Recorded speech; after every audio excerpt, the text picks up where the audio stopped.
YouTube world. இன்னைக்கு நம்ம பார்க்க போகிறது another இன்ட்ரெஸ்டிங் டாபிக்.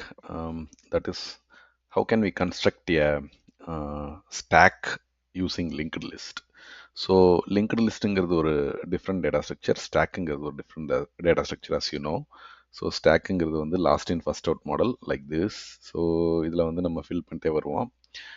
இதில் லாஸ்ட்டாக எது ஆட் ஆகுதோ அதுதான் வந்து it is going to be coming out first. அதே மாதிரி லிங்க்டு லிஸ்ட்டுங்கிறது pointer based data structure like this. So இதில் எப்படி இருக்கும்னா டேட்டா இருக்கும், டேட்டாக்கு அடுத்து நெக்ஸ்ட் இருக்கும், நெக்ஸ்ட்டை வந்து நெக்ஸ்ட்டு எலமெண்ட் ஆர் நோடோட கனெக்ட் பண்ணியிருப்பாங்க. ஸோ இப்படி இருக்கும், ட்ரெயின் மாதிரி இருக்கும், ஒரு ரயில் போகிற மாதிரி இருக்கும், இப்படியே வரிசையாக. ஸோ இதுலேருந்து நம்ம இதை ஃபார்ம் பண்ணலாம். ஏன் இந்த டாபிக் நமக்கு இம்பார்ட்டன்ட்னா, பெரிய பெரிய கம்பெனிஸ்லாம் பார்த்தீங்கன்னா யாருமே டைரெக்டாக ஒரு ஸ்டாக் டேட்டா ஸ்ட்ரக்சரை யூஸ் பண்ண மாட்டாங்க.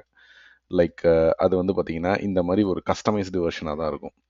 ஏன் இது கஸ்டமைஸ்டு வெர்ஷனாக இருக்கும், எதுக்கு இதை யூஸ் பண்ணுறாங்க அப்படின்னு பார்த்தோம்னா, நம்ம வந்து லார்ஜ் அப்ளிகேஷன்ஸ் ரன் பண்ணும்போது மெமரி எஃபிஷியண்ட்டாக இருக்கணும், அதே சமயம் நம்ம டேட்டா ஸ்ட்ரக்சர் ஃபாஸ்ட்டாக ஒர்க் ஆகணும், நம்ம அலைன் பண்ணுற டேட்டா வந்துட்டு ஈஸிலி ஆக்சசிபிளாக இருக்கணும், டைனமிக்காக க்ரோ ஆகிற மாதிரி இருக்கணும். இந்த மாதிரி விஷயங்களுக்காக தான் நம்ம வந்து இந்த டேட்டா ஸ்ட்ரக்சர்லாம் யூஸ் பண்ணுவோம், கரெக்டாக? ஸோ அப்படின்றப்ப நீங்கள் ரெடிமேடாக உள்ள ஸ்டாக்கை யூஸ் பண்ணிங்கன்னா அது பார்த்தீங்கன்னா ஃபிக்ஸ்டு சைஸிங்காக இருக்கும். ஃபார் எக்ஸாம்பிள் நீங்கள் ஒரு ஸ்டாக்குன்ற ஒரு டேட்டா ஸ்ட்ரக்சரை நீங்கள் இனிஷியலைஸ் பண்ணுறீங்க உங்கள் ப்ரோக்ராமில் அப்படின்னா அது வந்து ஒரு ஃபிக்ஸ்டு சைஸாக இருக்கும்.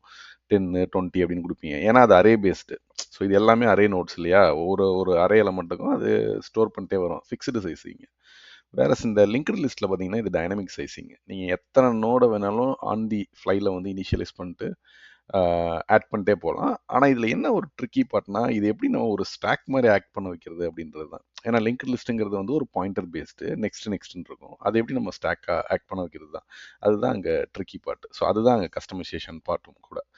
ஸோ லெட்ஸ் சி இதை எப்படி நம்ம மாற்றலாம் அப்படின்னா, நம்ம எல்லாமே இந்த மாதிரி நமக்கு ரெண்டு இருக்கும் ஒரு நோடில், டேட்டா நெக்ஸ்ட்னு இருக்கும். நம்ம எல்லாமே புஷ் ஆப்ரேஷன்லேயே ஹேண்டில் பண்ணிடலாம். எப்படின்னா, இப்போ ஃபர்ஸ்ட் இந்த எலமெண்ட் வந்திருக்குன்னு வச்சுக்கோமே, லெட்ஸ் அஸ்யூம் திஸ் எலமெண்ட், இதோட வேல்யூ வந்து 10ன்னு வச்சுக்கோம், டேட்டாவோடது. ஃபர்ஸ்ட் நான் அந்த புஷ் ஆப்ரேஷன் பண்ணும்போது என்ன பண்ணிடுவேன், இதோட டேட்டா இஸ் ஈக்குவல் டு 10, அதோட நெக்ஸ்ட்டை வந்து நான் நல்லுன்னு சொல்லிடுவேன். ஓகே, ஏன்னா நம்மளோட ஸ்டாக்ல பார்த்தீங்கன்னா கடைசியில் வந்து இது உட்காரணும், கரெக்டா? அப்படின்னா இதுக்கு அடுத்தது யாருமே இருக்கக்கூடாது. அதனால நான் என்ன சொல்றேன்னா நெக்ஸ்ட் ஈக்குவல் டு நல்லுன்னு சொல்லிடுவேன் ஃபர்ஸ்ட் புஷ்லேயே. அடுத்த புஷ், இப்போ ஃபார் எக்ஸாம்பிள் இந்த எலமெண்ட்டை நான் புஷ் பண்ணுறேன்னு வச்சுக்கோமே, இது வந்து 20ன்னு வச்சுக்கிறேன். இப்போ நான் என்ன சொல்லுவேன் அப்படின்னா, இதை வந்து நான் ஹெட்டுன்னு மூவ் பண்ணிடுவேன். ஹெட்டுனா இதான் டாப்பு. அதாவது இப்போதைக்கு என்கிட்ட 2 ஸ்டாக் எலமெண்ட் தான் இருக்குது, அதில் இதுதான் டாப்பு. இதோட நெக்ஸ்ட் தான் இந்த நமக்கு முன்னாடி கிரியேட் ஆன ஐட்டம், அப்படி சொல்லிடுவேன் நான். ஸோ என்னோட கரண்ட் எலமெண்ட் டாட் நெக்ஸ்ட்டில் வந்துட்டு ஆல்ரெடி இருக்கிற ஹெட்டு, ஏன்னா நம்மளோட ப்ரோக்ராமில் பார்த்தீங்கன்னா இதுதான் ஹெட்டுன்னு சொல்லிட்டு இருக்கும், கரெக்டாக? அடுத்த புஷ் பண்ணும்போது நான் என்ன சொல்லுவேன்னா, என்னோட நோட் டாட் நெக்ஸ்ட், அதாவது இந்த நோடு டாட் நெக்ஸ்ட்டில் ஹெட்டை வந்து பாயிண்ட் பண்ணி விட்டுட்டு இதை ஹெட் ஆக்கிடுவேன் இப்போ. ஸோ என்னோட ஹெட் பாயிண்டர் வந்து இப்போ இங்கே இருக்கும். Head means literally nothing but it is top எலமெண்ட்னு வச்சுக்கோங்களேன். இப்போ இந்த டாப் எலமெண்ட் தான் இங்கே ஹெட்னு வச்சுக்குவோம். அதே மாதிரி தான் ஒவ்வொரு புஷ் ஆப்ரேஷனுக்கும். ஸோ இந்த புஷ் இப்போ இங்கே 30th எலமெண்ட்டை இன்சர்ட் பண்ணும்போது நான் என்ன செய்வேன்னா, இதோட ஹெட் டாட் நெக்ஸ்ட்டில் இங்கே ஹெட்டுன்னு வச்சு நோட் டாட் நெக்ஸ்ட்டில் இதை ஹெட்டுன்னு வச்சுருவேன். ஸோ இந்த ஹெட்டு வந்து இங்கே மூவ் ஆயிரும். அதே சமயத்தில் நியூ ஹெட், அதாவது நியூ டாப் எலமெண்ட் வந்து 30 ஆயிரும். அதே தான் இப்போ இந்த இடத்துலையும் புஷ்லேயும். ஓகே, புஷ் வந்து ஈஸியாக நமக்கு இப்போ ஓரளவுக்கு புரியும் இல்லையா? நம்மளோட அந்த ஹெட் எலமெண்ட்டையும் ஹெட் டாட் நெக்ஸ்ட் பாயிண்டரையும் எப்படி நம்ம அலைன் பண்ணுறோம், நான் அசைன் பண்ணுறோன்றது பொறுத்து தான் இந்த ஆப்ரேஷன்ஸ். பாப் எப்படின்னா, நமக்கு ஆல்ரெடி நம்ம ஹெட்டு எதுன்னு நம்ம முடிவு பண்ணிடுவோம், கரெக்டாக? நம்மளோட லாஸ்ட் எது புஷ் ஆகுதோ அந்த எலமெண்ட் தான் ஃபைனலாக ஹெட்டாக இருக்கும். ஃபார் எக்ஸாம்பிள் இங்கே வந்து 30, லெட்ஸே இதுதான் நம்மளோட லாஸ்ட் எலமெண்ட்னு வச்சுக்கோமே, 40ன்னு வச்சுக்குவோம். இப்போ இதுதான் நம்மளோட ப்ரோக்ராமில் நம்ம ஹெட்டுன்னு அசைன் பண்ணியிருப்போம், ஹெச்சா, கரெக்டாக? ஸோ நமக்கு ஸ்டாக் ஆப்ரேஷன் என்னது, யார் டாப் எலமெண்ட்டோ அவங்கள தான் ரிமூவ் பண்ணும் பாப்பில், கரெக்டாக? ஸோ நம்மளோட ஹெட் எலமெண்ட்டை தான் obviously we have to remove. அப்படின்றப்ப நமக்கு ரொம்ப ப்ரிட்டி ஈஸி.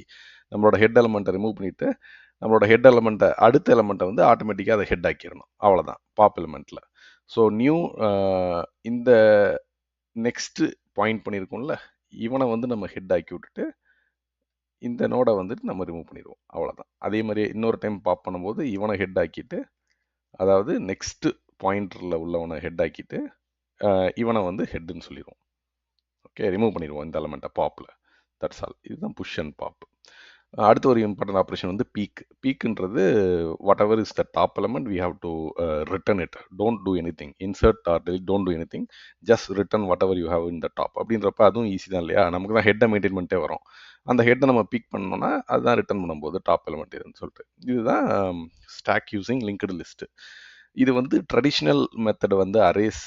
அது வந்து என்ன பண்ணுன்னா ஃபிக்ஸடு சைஸ் நான் சொன்ன மாதிரியே.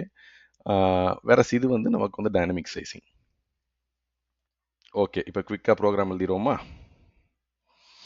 ஸோ இதுக்கு வந்து மெயினாக நமக்கு வந்து ஒரு கிளாஸ் வேணும். அது என்னென்னா இந்த மாதிரி லிங்க்டு லிஸ்ட்டை ரெப்ரசன்ட் பண்ணுற ஒரு நோடு கிளாஸு. ஸோ நோடு கிளாஸில் நோடுன்னு ஒரு கன்ஸ்ட்ரக்டரில் நான் என்ன பண்ணுறேன்னா டேட்டான்னு ஒன்று வச்சுருக்கேன். அது வந்து ஒரு இன்டீஜர் வேல்யூ, அதாவது நம்மளோட வேல்யூ. அதுக்கடுத்து நெக்ஸ்ட் இதான் பாயிண்டர். ஸோ நீங்கள் காமெண்ட் கூட போட்டுறேன் உங்களுக்கு ஈஸியாக புரியுன்றதுக்காண்டி. Actual value. ஓகே, அவ்வளோதான். இப்போ நம்மளோட மெயின் கிளாஸில் என்ன எழுதணும்னா ஃபஸ்ட்டு வந்து யார் ஹெட்டுன்னு சொல்லிடுவோம். ப்ரைவேட் நோடு இவன் தான் ஹெட்டு. ஓகே, இதுக்குன்னா இவனை தான் நான் இந்த ப்ரோக்ராம்குள்ளே ட்ராக் பண்ணுறதுக்கு. இப்போ நமக்கு வந்து ஒரு கன்ஸ்ட்ரக்டர் தேவைப்படுது. எம்டி கன்ஸ்ட்ரக்டரை வச்சுக்குவோம். அதில் வந்து this dot head is equal to first நல். ஓகே, அதுக்கு அடுத்தது இப்போ நம்மளோட எம்டியா அப்படின்னு பார்க்கறதுக்கு ஒரு ஃபங்க்ஷன் வேணும். ஏன்னா ஸ்டாக் எம்டியாக இருந்துச்சுன்னா நம்ம எதுவுமே பண்ணக்கூடாது இல்லையா? இல்லைனா நம்முடைய ப்ரோக்ராம் வந்து வேஸ்ட்டு, ஐ மீன் ரெடண்டன்ட் ரன் ஆகிட்டே இருக்கும். So return dot this dot head is equal to நல். ஹெட்டு நல்லா இருந்துச்சுன்னா நமக்கு அது எம்டிங்கிறது பூலியன் வந்து ட்ரூவாக வரும், இல்லைனா ஃபால்ஸாக வரும். அவ்வளோதான். இதுதான் எம்டி செக் பண்ணுறது. இப்போ நம்மளோட main function that is push void push integer வச்சுக்குவோம். ஸோ முடிஞ்சு இதில் வந்து நோடுன்னு வச்சா குழப்பம். ஸோ நியூ டேட்டான்னு வைக்கிறேன். இப்போ நம்ம நோடில் வந்து நியூ டேட்டாவில் வந்துட்டு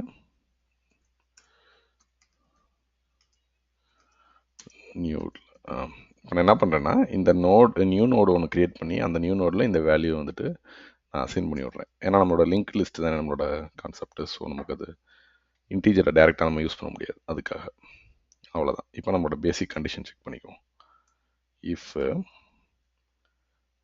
new node is equal to null, ஒருவேளை நல் வேல்யூ வந்துச்சு அப்படின்னா we have to return it without doing anything. இதெல்லாம் பேஸ் கேஸ். அடுத்தது இதான் main. New node dot next is equal to head. அவ்வளோதான். இப்போ head equal to new node. That's all. என்ன பண்ணியிருக்கேன்னா அதே தான் நாங்கள் டயக்ராமில் எக்ஸ்பிளைன் பண்ண மாதிரியே. நெக்ஸ்ட்டை வந்து ஹெட்டு ஆல்ரெடி இருக்கிற ஹெட்டுக்கு வந்து நெக்ஸ்ட்டை மூவ் பண்ணிவிட்டு இப்போ வர்ற எலமெண்ட்டை வந்துட்டு ஹெட் ஆக்குறது. Head is equal to new node, வர்ற நோடு. நியூ நோடோட நெக்ஸ்ட்டில் வந்துட்டு ஆல்ரெடி இருக்கிற ஹெட்டுக்கு வந்து பாயிண்ட் பண்ணி விட்டுறது. அவ்வளோதான். இது புஷ்ஷு. பாப்பும் அவ்வளோதான்.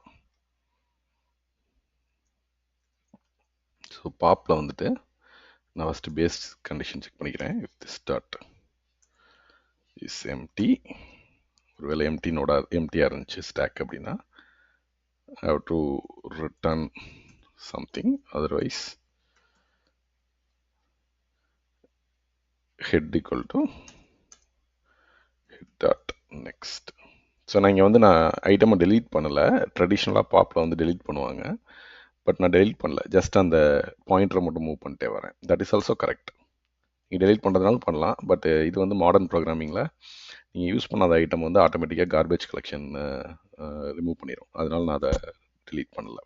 But you can, if you want you can delete it. இது பாப்பு. அடுத்தது பீக். பீக்னா என்ன? அந்த டாப் எலிமெண்ட்டோட வேல்யூவை ரிட்டர்ன் பண்ணுறது. கரெக்டாக அதே மாதிரியே இஃப் இஸ் எம்டி அதை பார்த்துக்கிறேன். Is empty return head dot data. So ஒருவேளை ஃபால்ஸ் அப்படின்னு வந்தால் மட்டும் நமக்கு ரிட்டர்ன் ஹெட் டாட் டேட்டா இல்லைனா 10 நல் ஆர் 0 இல்லையா? ஸோ இன்ட்டு தான் ரிட்டர்ன் பண்ணுமா? சரி, ஓகே, 0 ரிட்டர்ன் பண்ணுறேன். இது எதுக்குன்னா எஸ்எம்டி இல்லாத பட்சத்தில் ஹெட் டாட் டேட்டாவை ரிட்டர்ன் பண்ணிடு, இல்லைனா வந்து எனக்கு ரிட்டர்ன் 0 கொடுத்துரு அப்படின்னு சொல்கிறோம். அவ்வளோதான். இவ்வளோ தான் மொத்தம் இம்ப்ளிமெண்டேஷனுமே stack using linked list. So நான் இங்கே ஆல்ரெடி கொஞ்சம் ப்ரோக்ராமில் வந்து 4 புஷ் ஆப்ரேஷன் பண்ணுறேன், 2 பாப் ஆப்ரேஷன் பண்ணுறேன். Okay, I'm going to run this, to put a breakpoint on push, pop and peak.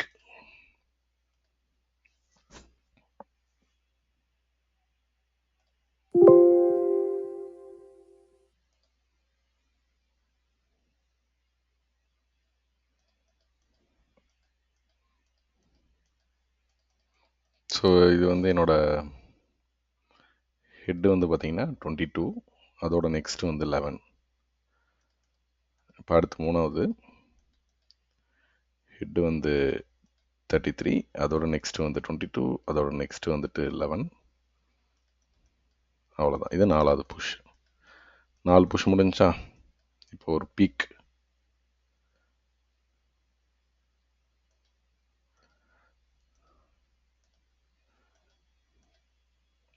பீக்கில் 44 ரிட்டர்ன் ஆயிரும், ஏன்னா அதான் டாப் எலிமெண்ட். பாப்